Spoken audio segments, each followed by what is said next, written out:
ನಮಸ್ಕಾರ, ನನ್ನ ಹೆಸರು doctor Kareddy Sridhar Reddy. I am a laser and stapler surgeon in Circumcure hospitals. ಚಿಕ್ಕ ಮಕ್ಕಳನ್ನ ನೋಡೋದಾದ್ರೆ ಈ ಅಂಗದ ಮುಂದೆ ಇರುವ ಚರ್ಮ ಏನಿದೆ ಫ್ರೀಯಾಗಿ ಮೂವ್ ಆಗದೆ ಇರುವ ಕಾರಣ ಅವರಿಗೆ ರಿಕರೆಂಟ್ ಯೂರಿನ್ ಟ್ರ್ಯಾಕ್ಟ್ ಇನ್ಫೆಕ್ಷನ್ಸ್ ಬರೋದು, ಆಗಾಗ ಜ್ವರ ಬರೋದು, ಮೂತ್ರ ಮಾಡೋ ಜಾಗದಲ್ಲಿ ವಿಪರೀತವಾದ ಉರಿ ಆಗೋದು ಅಂಡ್ ಚಿಕ್ಕ ಮಕ್ಕಳು ಬೆಳೆಯೋ ಹೊತ್ತಿಗೆಲ್ಲ ಅಂಗದ ಒಂದು ಸೈಜ್ ಕೂಡ ಬೆಳವಣಿಗೆ ಇಲ್ಲದೆ ಇರೋದು, ಚಿಕ್ಕದಾಗೋಗೋದು. ಕೆಲವು ಸಲ ನೋಡಿದರೆ ಅಂಗ ಅವ್ರಿಗೆ ಸೈಜ್ಗೆ ತಕ್ಕನಂತೆ ಇಲ್ಲದೆ ಚಿಕ್ಕದಾಗಿರೋದು. ಆ್ಯಂಡ್ ಮೂತ್ರ ಮಾಡೋ ಮೂತ್ರ ಮಾಡೋ ಅಂಗದ ಹತ್ರ ನೋಡೋದಾದರೆ ಒಂದು ರೀತಿಯಾದ ಒಂದು ಮೂತ್ರ ಮಾಡಿದಾಗೆಲ್ಲ ಉಬ್ಬಿ ಹೋಗೋದು, ಇಂಥದ್ದೆಲ್ಲ ನಾವು ಪೇರೆಂಟ್ಸ್ ಅಬ್ಸರ್ವ್ ಮಾಡ್ತಾ ಇರ್ತಾರೆ. ಇದನ್ನೇ ನಾವು ಫೈಮೋಸಿಸ್ ಅಂತ ಹೇಳ್ತೀವಿ. ಈ ಚಿಕ್ಕ ಮಕ್ಕಳನ್ನ ನೋಡೋದಾದರೆ ಅಂಗ ಹೇಗಿರುತ್ತೆ ಅಂದರೆ, ಈ ಅಂಗ ಮೇಲಿರುವ ಚರ್ಮ ತುಂಬ ಪ್ರತ್ಯೇಕವಾಗಿರುತ್ತೆ, ಎಲಾಸ್ಟಿಕ್ ಆಗಿರುತ್ತೆ. ಚಿಕ್ಕ ಮಕ್ಕಳನ್ನ ನೋಡೋದಾದರೆ ಅಂಗದ ಮುಂದೆ ಇರುವ ಚರ್ಮ ಈ ರೀತಿಯಾಗಿ ಅಂಟದಾಗಿರುತ್ತೆ. ಸೊ ಅವರಿಗೆ ಇನಿಷಿಯಲಾಗಿ ಹುಟ್ಟಿನಿಂದ ನೋಡೋದಾದರೆ ಅಲ್ಲಿ ಲೈಟ್ ಅಡೇಷನ್ಸ್ ಅನ್ನೋದು ಇರುತ್ತೆ. ಕಂಪ್ಲೀಟ್ ಬ್ರೇಕ್ ಆಗದೆ ಅಡೇಷನ್ಸ್ ಅನ್ನೋದು ಲೈಟ್ ಆಗಿರುತ್ತೆ. ಅದಕ್ಕೆ ಚಿಕ್ಕ ಮಕ್ಕಳನ್ನ ನೋಡ್ತಿದ್ರೆ ನಾವು ಅಂಗದ ಚರ್ಮನ ನಾವು ಹಿಂದಕ್ಕೆ ಎಳೆದಾಗೆಲ್ಲ ಎಳೆಯೋ ಪ್ರಯತ್ನ ಮಾಡಿದರೆ ಅಂಟ್ಕೊಂಡಂಗಿರುತ್ತೆ ಪೂರ್ತಿಯಾಗಿ.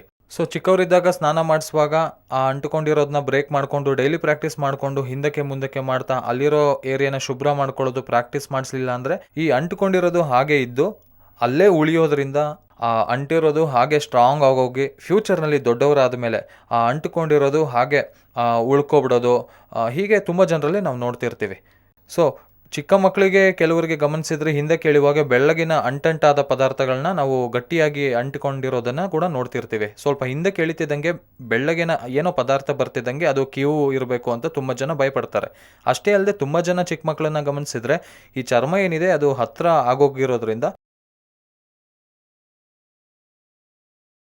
ಈ ಚರ್ಮ ಅನ್ನೋದು ಹತ್ರ ಬಂದಿರೋದ್ರಿಂದ ಇದು ಚಿಕ್ಕ ಪಿನ್ ಪಾಯಿಂಟ್ ಮಾತ್ರನೇ ಓಪನ್ ಆಗಿರುತ್ತೆ. ಎಲ್ಲಂದರೆ ಈ ಕೊನೆಯಲ್ಲಿ ಒಂದು ಪಿನ್ ಗುಂಡು ಸೂಜಿ ಹೆಡ್ ಪಿನ್ ಎಷ್ಟಿರುತ್ತೋ ಅಷ್ಟೇ ಚರ್ಮ ಓಪನ್ ಕಾಣಿಸ್ತಿರುತ್ತೆ. ಅಷ್ಟಕ್ಕಿಂತ ಹೆಚ್ಚು ನೋಡೋಕ್ಕಾಗಲ್ಲ ನಾವು ಒಳಗೆ. ಒಂದು ವೇಳೆ ಮೂತ್ರ ಮಾಡುವಾಗಲೂ ಸಹ ವಿಪರೀತವಾದ ಒತ್ತಿ ಮಾಡುವಂಥದ್ದು, ಇಲ್ಲಾಂದರೆ ಮಾಡಿದಾಗೆಲ್ಲ ಮಗು ಕ್ರೈ ಅಳೋದು, ಕಿರ್ಚೋದು, ಈ ಥರದ್ದೆಲ್ಲ ನೋಡ್ತೀವಿ. ಸೊ ಈ ಮೂತ್ರ ಮಾಡಿದಾಗೆಲ್ಲ ಈ ಮೂತ್ರ ಎಲ್ಲ ಇದರಲ್ಲೇ ಉಳಿದೋಗಿ ಒಂದು ಬಲೂನ್ ರೀತಿಯಾಗಿ ಹೀಗೆ ಹುಬ್ಬೋಗುತ್ತೆ.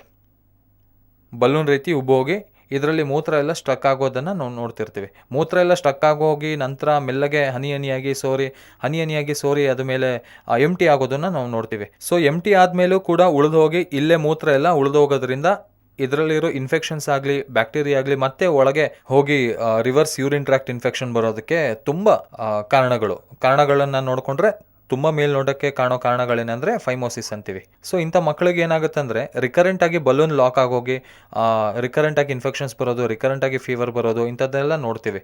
ಸೊ ಇವೆಲ್ಲದಕ್ಕೂ ಶಸ್ತ್ರಚಿಕಿತ್ಸೆ ಒಂದೇ ಮಾರ್ಗ.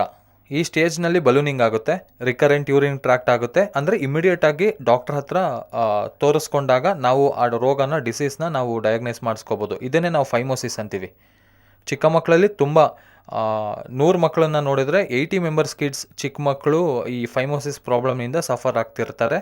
ಸೊ ನಾವು ಅದಕ್ಕೆ ಹುಟ್ಟಿದ ನಂತರ ನಾವು ಹಿಂದಕ್ಕೆ ಮುಂದಕ್ಕೆ ಪ್ರಾಕ್ಟೀಸ್ ಮಾಡಿಸಲಿಲ್ಲ ಅಂದರೆ ಅವರು ಸ್ಲೋ ಆಗಿ ಈ ರೀತಿಯಾದ ಪದ್ಧತಿಗೆ ಬಂದು ನಿಲ್ಲಬೇಕಾಗುತ್ತೆ. ಸೊ ಈ ಸ್ಟೇಜ್ನಲ್ಲಿ ಕಂಪಲ್ಸರಿ ಆಪರೇಷನ್ ಮಾಡಲೇಬೇಕಾಗುತ್ತೆ. ಸೊ ಈ ಚಿಕ್ಕ ಮಕ್ಕಳು ಆಪರೇಷನ್ ಅಂತಿದ್ದಂಗೆ ತುಂಬ ಹೆದರ್ತಾರೆ. ಈ ಕುಯ್ಯೋದು ಹೊಲಿಯೋದು ಎಲ್ಲ ಇರುತ್ತಲ್ಲ, ಅನೆಸ್ಥೇಷಿಯಾ ಅಂತ ಎಲ್ಲ ಹೇಳ್ತಾರಲ್ಲ ಅಂತ ಜೋರಾಗಿ ಹೇಳ್ತಾರೆ. ಆ್ಯಂಡ್ ಹಿಡ್ಕೋಬೇಕಾಗುತ್ತಲ್ಲ ಅಂತ ತುಂಬ ಯೋಚಿಸ್ತೀವಿ.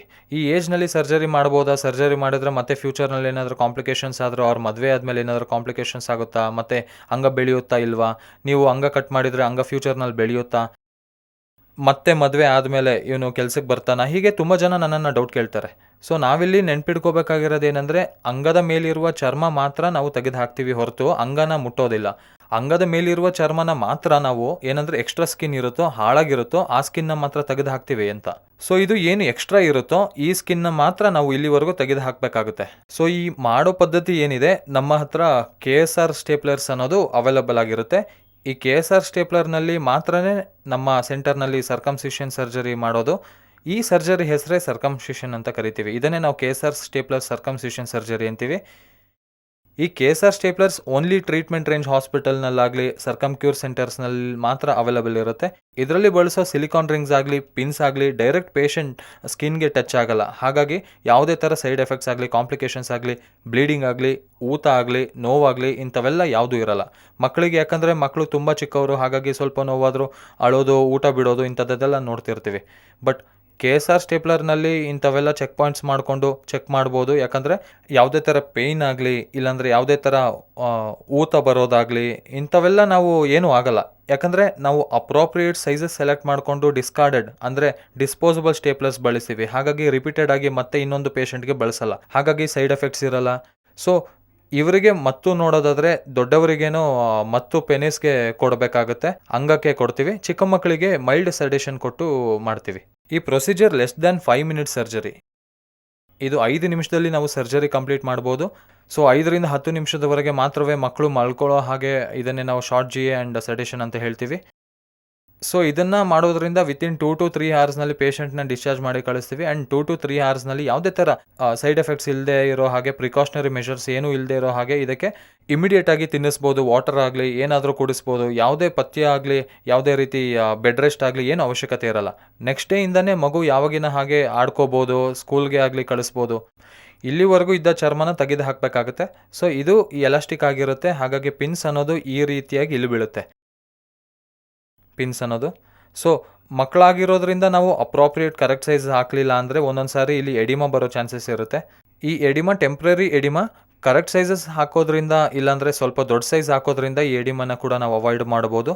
ಚಿಕ್ಕದಾಗಿಂದ ಹೀಲ್ ಆದ ನಂತರ ಸ್ವಲ್ಪ ಅವಾಯ್ಡ್ ಆಗುತ್ತೆ. ಸ್ವಲ್ಪ ಮಟ್ಟಿಗೆ ಕಂಪ್ಲೀಟಾಗಿ ಇದ್ರ ಮೇಲೆ ಸ್ಕಿನ್ ತೆಗಿಯೋದ್ರಿಂದ ಅವರಿಗೆ ಸೆನ್ಸೇಷನ್ ಏನಿದೆ ಅಂದರೆ ಸೆನ್ಸೇಷನ್ ಅನ್ನೋದು ಸೆನ್ಸಿಟಿವಿಟಿ ಅನ್ನೋದು ಡೆವಲಪ್ ಆಗುತ್ತೆ. ಹಾಗಾಗಿ ಮಕ್ಕಳು ಒಂದು 2 to 3 ಡೇಸ್ವರೆಗೂ ನಮ್ಮನ್ನು ಮುಟ್ಟೋಕ್ಕೂ ಸಹ ಬಿಡಲ್ಲ ಕ್ಲೀನಿಂಗ್ಗೆ. ಬಟ್ ಅದೇ ರೀತಿಯಾಗಿ ನಾವು ಬಲವಂತವಾಗಿ ಮಾಡಿದರೂ ಸರಿ ಸೋಪು ನೀರಲ್ಲಿ ತೊಳೆಯೋದನ್ನು ಕಂಪಲ್ಸರಿ ಮಾಡಬೇಕಾಗತ್ತೆ.